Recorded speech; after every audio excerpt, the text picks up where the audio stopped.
just putting some finishing touches on this fireplace that I built.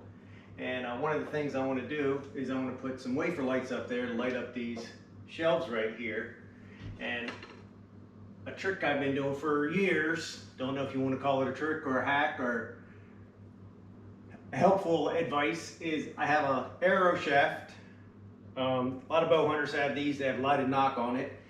I drill a hole just big enough for the arrow to fit through, and then I'll push the shaft through. It lights up in the attic. It makes it really easy to see. And I do that because I want to make sure before I drill a big hole for the wafer, I've done it for wafer lights. This just happens to be a smaller one. I do that because I want to make sure that there's not a joist right above it, and if I cut the big hole and the joist is in the way, I can't push the light, so I have to move it one way or another. So I started doing this.